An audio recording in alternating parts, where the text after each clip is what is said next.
Para periset di VPN Mentor mengungkap adanya dugaan kebocoran data pribadi yang terjadi di aplikasi tes dan pelacakan COVID-19, Electronic Health Alert Card atau e-hack yang dibuat Kementerian Kesehatan. Diduga data yang bocor milik 1,3 juta pengguna. Aplikasi ini wajib digunakan oleh orang yang memasuki Indonesia atau mereka yang bepergian domestik untuk memastikan mereka tidak membawa virus corona. E-hack diunduh ke ponsel pengguna dan menyimpan status kesehatan terkini. Adapun informasi pengguna yang diduga bocor meliputi data hasil COVID-19, seperti kartu identitas pelaku perjalanan, identitas rumah sakit, tipe tes COVID, sampai hasil tes COVID. Dugaan kebocoran juga mencakup data dari 226 rumah sakit dan klinik di Indonesia, seperti data rincian rumah sakit, nama dokter yang menangani calon pelaku perjalanan, daya tampung rumah sakit, sampai jenis tes yang dilakukan di rumah sakit tersebut. Identitas pengguna juga diduga bocor, seperti detil pelaku perjalanan, seperti nama lengkap, nomor telepon, dan nomor KTP atau paspor. Kemudian paspor dan foto profil, sampai detil hotel pelaku perjalanan. Kepala Pusat Data dan Informasi Kemenkes, Anas Ma'ruf menyebut data yang bocor terjadi di aplikasi yang lama, bukan pada e-hack yang terintegrasi dengan aplikasi Peduli Lindungi. Sebagai langkah mitigasi, maka EHC yang lama sudah dinonaktifkan dan saat ini EHC tetap dilakukan tetapi berada di dalam Peduli Lindungi. Namun berdasarkan penelusuran Badan Siber dan Sandi Negara bersama Kemenkes memastikan data masyarakat di e-hack tidak bocor. Apa yang terjadi saat ini bukan terkait kebocoran data. Ini adalah bagian dari proses.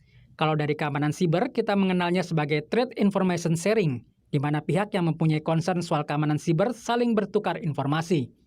Kata juru bicara BSSN, Anton Setiawan, seperti kami kutip dari liputan6.com. Anggota Komisi 1 DPR, Dev Laksono, menilai kejadian ini menunjukkan lemahnya sistem penyimpanan data di Indonesia. Dikarenakan payung hukumnya tentang penyimpanan data pribadi ini belum selesai juga. Nah, jadi secara infrastruktur, secara aturan hukum, dan mungkin juga secara sumber daya manusianya pun juga masih banyak kelemahan-kelemahan tersebut. Sementara pengamat keamanan siber Pratama Persada menyebut pemerintah tidak pernah belajar dari kasus-kasus kebocoran data sebelumnya. Seluruh institusi pemerintah menurut saya harus mulai sadar dan mulai melihat sistemnya. Ada vulnerable nggak? Ada kelemahan nggak di sana? Tes semua sistemnya. Pastikan bahwa sistemnya benar-benar aman. Pastikan data masyarakat dilindungi dengan benar. Pemerintah harus memperbaiki sistem keamanan data warganya, sehingga data pribadi yang dimiliki setiap orang tidak dimanfaatkan untuk kepentingan kelompok tertentu. Tim Liputan Kompas TV. Saudara, bagaimana tindak lanjut dari laporan dugaan kebocoran data aplikasi e-hack? Lalu bagaimana bisa aplikasi e-hack Electronic Health Alert Card bisa bocor? Apa yang perlu diperbaiki? Kita akan bahas dengan juru bicara Badan Siber dan Sandi Negara BSSN, Anton Setiawan, serta pengamat keamanan siber dari Communication and Information System Security Research Center, SISREC, Pratama Persada. Selamat malam, Bung Anton, Bung Pratama. Selamat malam, Mas. Iya. Saya ingin ke Bung Anton dulu sebagai pemegang dan pengaman data negara. Boleh saya katakan gitu ya, BSSN? Siap. Iya, kenapa bisa bocor? E-hack. Ini ada nick kalau tidak salah, ada paspor. Ini luar biasa. Itu bocor. Ya, benar. Mungkin saya sampaikan kronologinya gitu, ya, Mas Saiman, terkait hal tersebut. Jadi kita sama-sama tahu gitu kan, laporan tersebut disampaikan oleh teman-teman di VPN Mentor. Ya. Mereka mengidentifikasi gitu adanya kerentanan gitu kan, sensitif data exposure pada sistem e-hack, dan kemudian mereka melakukan sharing informasi tersebut, melakukan pelaporan kepada institusi terkait gitu. Itu sudah dari tanggal 22 Juli. Tapi karena memang tidak ada tanggapan waktu itu, kemudian BPN melaporkan hal tersebut kepada BSSN. Itu dilaporkan di tanggal 23 Agustus jam 6 pagi, dan kemudian oleh tim yang berada di BSSN hal tersebut langsung direspon. Mereka melakukan verifikasi terhadap kerentanan tersebut, Dan kemudian setelah melakukan verifikasi, maka tim BSSN melakukan notifikasi kepada pihak Kemenkes. Pihak Kemenkes kemudian juga melakukan pengecekan pada tanggal 24, kemudian mereka mengkonfirmasi bahwa ini terkait dengan salah satu sistem yang tergabung di IHEC, ada pihak mitra gitu kan, yang tergabung di IHEC, terus kemudian mereka menindaklanjuti, menginfokan kepada pihak tersebut, dan kemudian pada tanggal 25 Agustus, sehari setelah notifikasi, kerentanan yang ada berupa sensitive data exposure gitu, di port tertentu itu sudah ditutup, dan kemudian itu dikonfirmasi ke BSSN pada tanggal tersebut jam 15.30 sore hari. Itu kronologi yang terjadi, Mas Saiman. Jadi kalau tanyakan ada berapa data yang bocor, Pak Anton?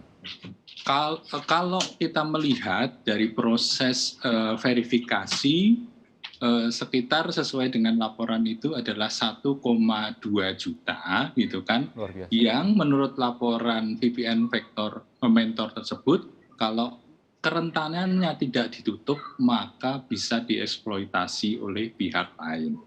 Oke, saya ke Bung Pratama. Bung Pratama, 1,2 juta berisi data NIK ya, nomor identitas kependudukan dan juga paspor. Betul. Ini luar biasa. Luar biasa sekali, Mas Aiman. Dan menurut saya ya, agak aneh sebenarnya kalau dibilang bahwa ini tidak terjadi kebocoran begitu. Sekarang kita lihat bagaimana si VPN Mentor bisa tahu jumlahnya 2 GB. Bagaimana dia bisa tahu ada 1,4 juta file yang 1,3 jutanya itu adalah data pribadi. Ini itu VPN Mentor ini siapa sih kalau mereka sesungguhnya? belum ngedam datanya, belum mengambil datanya. Begitu. Artinya data itu sudah diambil sama mereka sehingga mereka bisa tahu ukuran sebenarnya seperti apa. Begitu. Untung saja VPN Mentor ini lokasinya nggak ketahuan gitu. Kalau misalnya di Indonesia dia melanggar pasal 30 Undang-Undang ITE sebenarnya begitu. Nah, ketika kita berbicara masalah hacking begitu, sebenarnya data-data yang diekspos kemudian yang dijual di dark web gitu, itu adalah sebagian kecil dari kebocoran data. Kalau data kita ini, sistem kita sudah ketahuan sistemnya lemah begitu, ada orang yang berhasil masuk, jangan berarti bahwa hanya orang itu yang masuk. Itu mungkin sudah banyak sebelum orang itu, sebelum si VPN Mentor itu sudah ada yang masuk, dan mereka sudah mengambil datanya gitu loh. Jadi jangan meremehkan. Terus dibilang bahwa data itu data yang lama.